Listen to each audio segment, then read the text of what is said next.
Bonjour madame, monsieur, bienvenue au 13h de ce lundi 3 mai 2021, voici le sommaire. Ce lundi 3 mai 2021, la communauté internationale célèbre la Journée internationale de la liberté de la presse. À suivre dans cette édition, le message du ministre de la Communication et de la Poste, Alain Soron-Orula.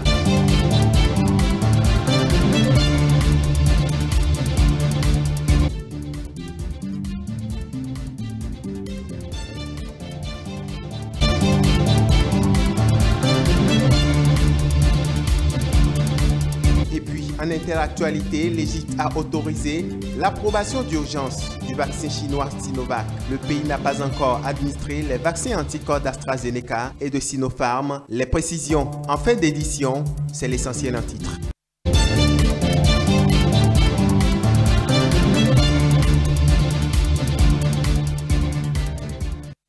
Merci de toujours nous préférer pour vous informer. Ce 3 mai 2021, le monde entier célèbre la 28e édition de la Journée mondiale de la liberté de presse. C'est une journée instituée par l'UNESCO en vue de rendre hommage aux journalistes qui ont rendu l'âme dans l'exercice de leur profession ou qui ont été victimes de violences. En prélude à la célébration de cette journée, donc, le ministre de la Communication et de la Poste, Alain Soron-Orula, a livré un message dont je vous invite à suivre la teneur.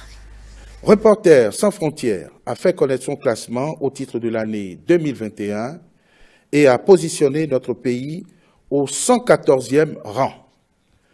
Ce rang est un appel renouvelé, lancé à notre pays à ne pas relâcher ses efforts et à redoubler d'ardeur pour la liberté de la presse, qui est une quête permanente.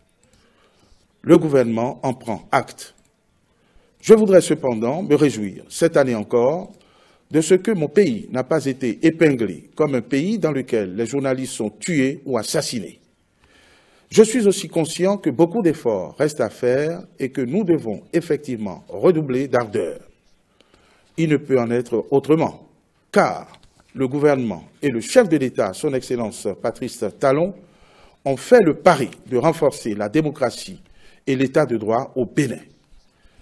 À cet effet, à la suite du Code de l'information et de la communication, ils se sont engagés dans le programme d'action du gouvernement, dans le domaine des médias, grand indicateur de la démocratie, à assurer la liberté de la presse et l'accès équitable de tous aux organes de presse. Cette ambition est parfaitement en harmonie avec le thème retenu par l'UNESCO cette année, à savoir l'information comme bien public. Ce thème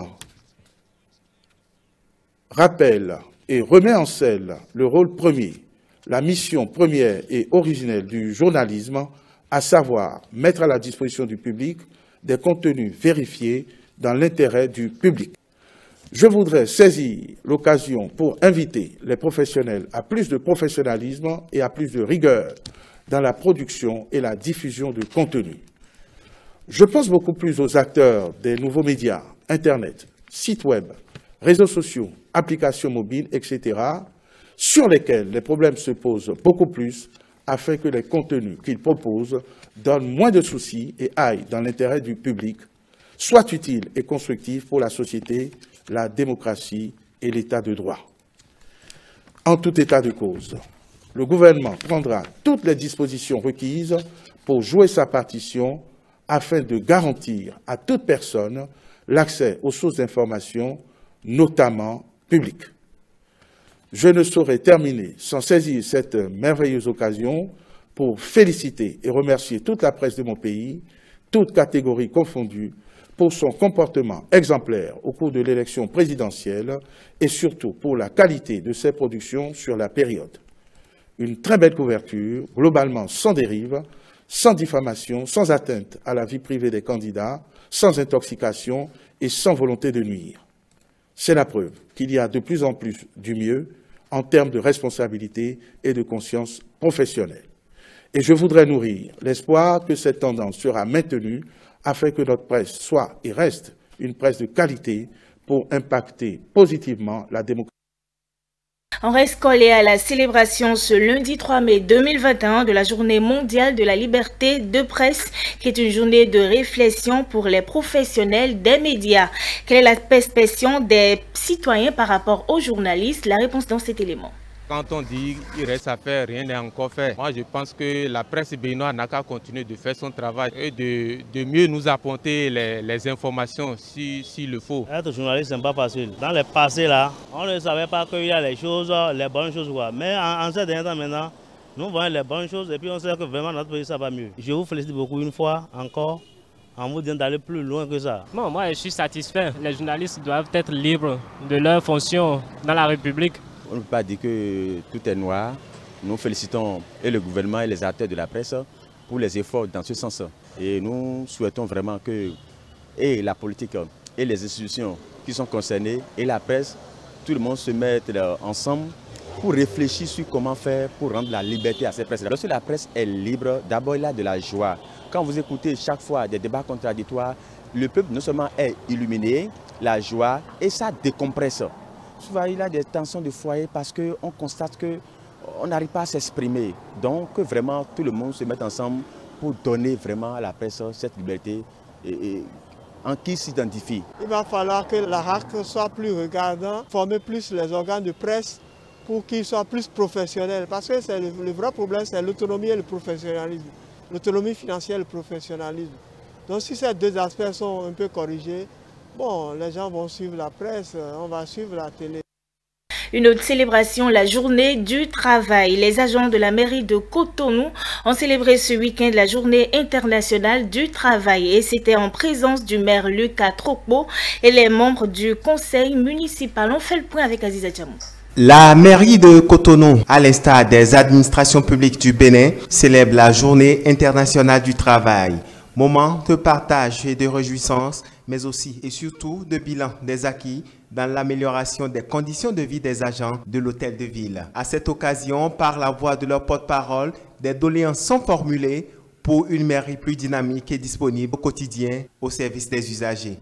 La célébration du 1er mai est pour nous, travailleurs, une occasion de rendre hommage aux vaillants travailleurs de Chicago qui, au prix de lutte, de leur sang, ont arraché à l'employeur un certain nombre de droits dont nous jouissons aujourd'hui. Excellence, Monsieur le Président Maire, ça trône et ça grince sérieusement dans nos rangs. Le point qui requiert notre attention dans le contexte actuel, c'est celui relatif à la gestion de la mobilité du personnel. Monsieur le maire, nous savons que vous avez fait des preuves ailleurs. Ce n'est pas la mairie de Cotonou que vous allez faire souffrir les cadres compétents dont regorge votre administration. C'est également le lieu pour nous de vous inviter, chers camarades travailleurs, à plus de conscience et de rigueur au travail, sans oublier surtout au rançonnement et autres actes qui n'honorent pas les travailleurs que nous sommes. Il n'y a pas de chemin de fleurs qui mène à la gloire. L'effort doit commencer par tout le monde et nous allons remonter la pente, a fait savoir Luc Setondia Trokbo, maire de la ville de Cotonou. L'édile de la ville rassure aussi de ce que les doléances énumérées seront prises en compte pour un aboutissement heureux. Les manifestations du 1er mai qui nous rassemblent ici, loin d'être une anodine commémoration et un hommage rendu aux travailleurs pour toutes les luttes salutaires entreprises pour la dignité et le respect de leurs droits. C'est aussi pour nous une occasion singulière de rencontre et de dialogue avec tous les partenaires sociaux pour évaluer les acquis et ouvrir les perspectives. Nous avons réussi, grâce aux échanges au sein du cadre permanent de concertation et de dialogue social, à examiner plusieurs doléances des organisations syndicales, qui a permis de satisfaire quelques-unes que nous avons ensemble jugées primordiales à l'amélioration de vos conditions de vie et de travail. Quant aux autres, les efforts se poursuivent pour les règlements suivant la feuille de route qui sera élaborée de commun accord avec les forces syndicales. C'est dans la même dynamique que nous allons étudier et satisfaire les différentes doléances reçues. La soirée, aussi riche en prestations artistiques que réjouissances diverses, s'est achevée sous de bons auspices. Le maire de la ville de Cotonou a invité chacun de ses collaborateurs à une meilleure conscience professionnelle, gage de l'atteinte certaine des objectifs fixés. On suit à présent le point de l'écho des plateaux de ce dimanche 2 mai 2021.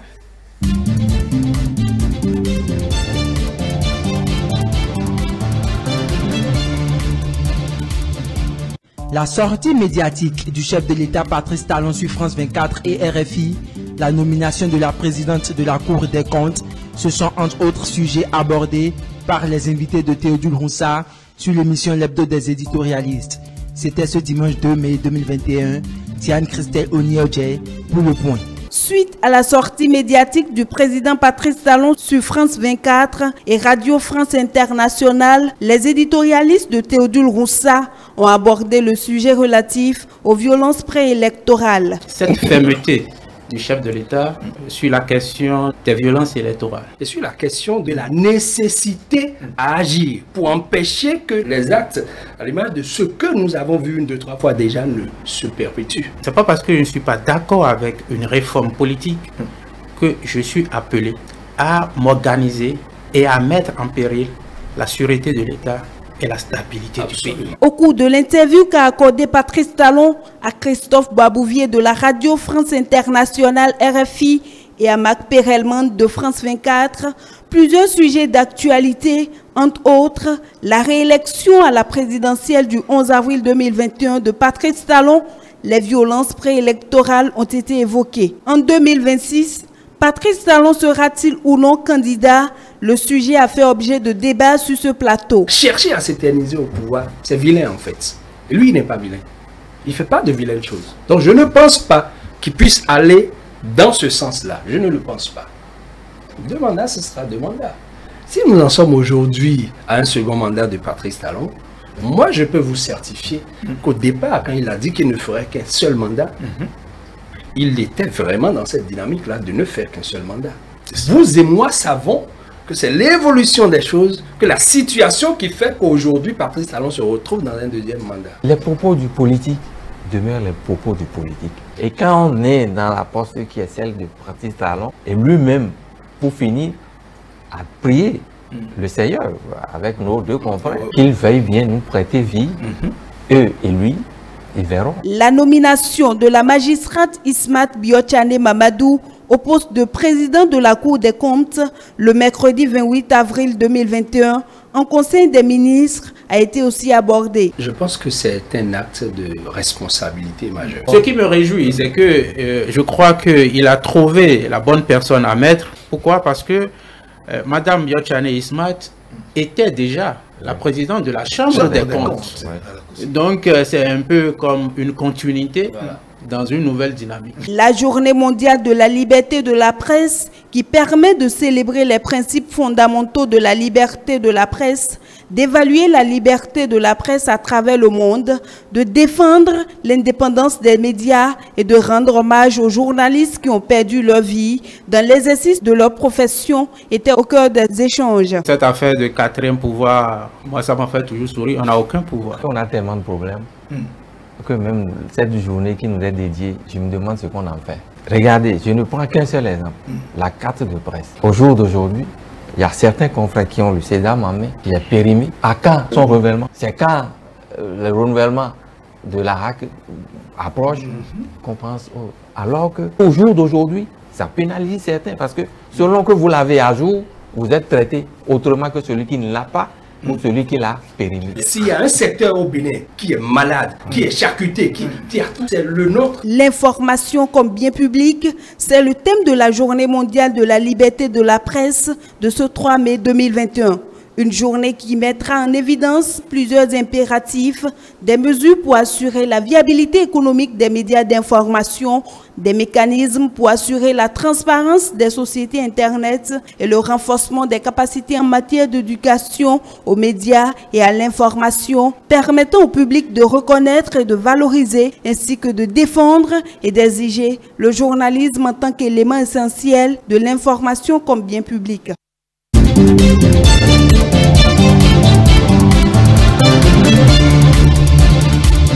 L'entretien accordé par le chef de l'État à la presse internationale était au cœur du duel de ce dimanche 2 mai 2021. François-Xavier Noumon et ses invités ont passé au peigne fin les différents aspects de cette entrevue, notamment l'inquiétude exprimée par le gouvernement américain à propos des arrestations d'opposants et le refus catégorique de vouloir briguer un troisième mandat. Télia pardonne. Augustin Sodjinou, membre de l'Union progressiste, s'indigne de la lecture que font certaines chaînes étrangères, de même que le département d'État américain au sujet des nombreuses arrestations de dirigeants politiques de l'opposition. Pour lui, ce n'est pas une guerre de personnes, mais plutôt la rupture avec les anciennes pratiques. Bravo à notre chef qui a su vaillamment représenter le Bénin et qui a dit à ces professionnels avérés que nous connaissons, qui savent faire leur job, mais qui, depuis 2019, ne comprenons pas quel est le tort du Bénin pour que nous soyons présentés comme un pays où la démocratie n'existe plus. Mais le Bénin était un pays où il y avait des privilégiés, des intouchables. Et il est arrivé, cet homme providentiel, le président Patrice Talon, qui a préféré aimer la grande masse et démolir cette classe de privilégiés. Et voilà tout le tort. Ceux qui vont aller au travers des lois de la République n'ont qu'à savoir que le Bénin n'est pas un pays sans dirigeants. Pour Mohamed Liamidi, l'opposition a bel et bien le droit d'exprimer son mécontentement. Toutefois, force doit rester à la loi, précise-t-il. Le principe démocratique voudrait et permettre que l'on puisse combattre celui qui est au pouvoir. Seulement que il faut aussi le faire en respectant le principe démocratique. Et donc, il faut préciser cela. Et dans cette atmosphère que l'on appelle la démocratie, nul ne devrait s'offusquer de ce que son compatriote puisse le combattre sur le plan des idées. Parce que c'est en découvrant, c'est en dialoguant. Notre différence devrait être pour nous une richesse. Nous devons découvrir la richesse et la façon de progresser dans notre différence. Cela ne doit pas être un frein à notre développement, cela ne doit pas être un frein à notre avancée et à l'avancée même de notre vie démocratique et de la vie de la nation.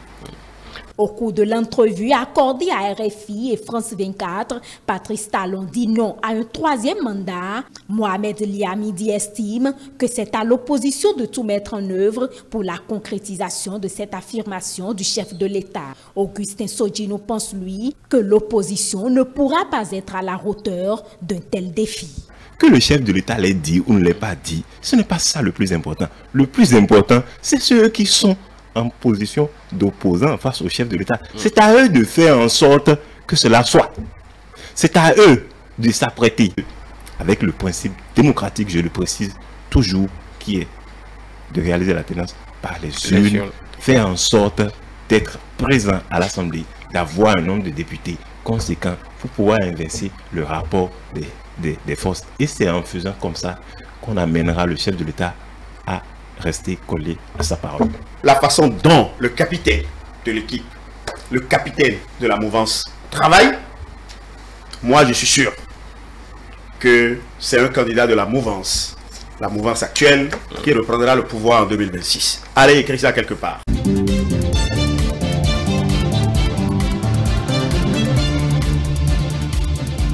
C'est un entretien à cœur ouvert avec l'honorable Orden Aladatini ce dimanche 2 mai 2021.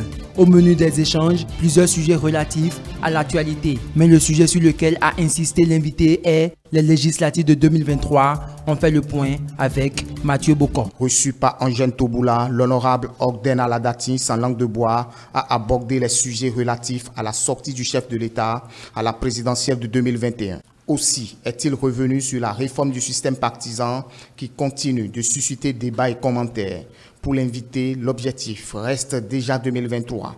Tout en rappelant les enjeux de cette joute électorale aux partis politiques, il n'a pas manqué de prévenir déjà les formations politiques qui n'ont pas une assise nationale. Un parti qui n'est pas sûr d'avoir 10%, par exemple, que ce parti ne s'accroute pas, que ce parti ne s'entête pas, que ce parti donc aille vers d'autres, que ce parti fédère donc son potentiel avec d'autres pour espérer être en phase avec les tests de la République. Les législatives de 2023 seront rudes, a-t-il ajouté, mais déjà que la classe politique dite de l'opposition se prépare pour ne pas crier après à l'exclusion.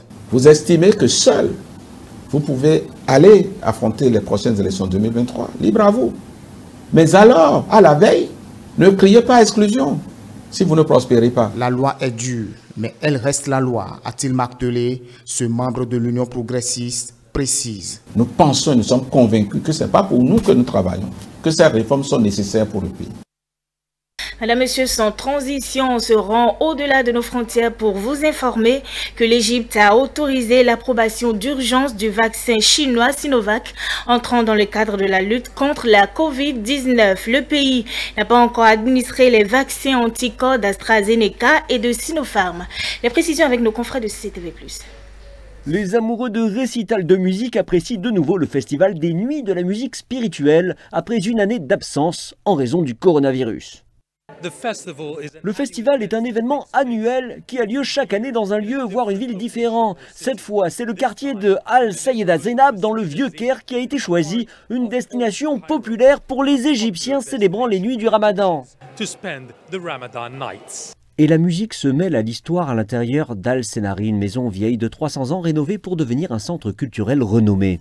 Le groupe égyptien Message of International Peace a interprété un mélange unique de chants religieux qui a inspiré les invités. Ce qui a attiré le plus mon attention était le mélange de chants religieux islamiques et coptes. Ce fut une fusion spirituelle et musicale splendide que je n'avais pas vue avant. Le fondateur de cet événement explique les symboles derrière ces chansons. Notre message est de consolider l'essence de la religion qui est l'amour, la tolérance et la paix. Ces chansons ont été très populaires ici et ont touché de nombreux auditeurs par leur signification. Nous voulons atteindre le monde avec ces trois principes. Le Festival des Nuits de la musique spirituelle accueille des groupes venant du Soudan, de la Palestine et de Syrie. Mais l'Indonésie fut l'invité d'honneur de la journée d'ouverture. C'est sympa et important de connaître les autres pays et s'offrir à différentes musiques et cultures. J'ai beaucoup apprécié. La danse traditionnelle de la Tanoura a également été le point d'orgue de la nuit. Le festival a dû cette année faire avec une participation du public limitée pour se conformer aux régulations liées à la Covid-19, en espérant un retour à la normale pour l'année prochaine. Madame, Monsieur, c'est la fin de ce journal. Merci de l'avoir suivi. Suivez juste après moi la rediffusion du décryptage avec notre consultant politique Agapit Napoléon Maforican. Bonne journée mondiale de la liberté de presse aux journalistes béninois.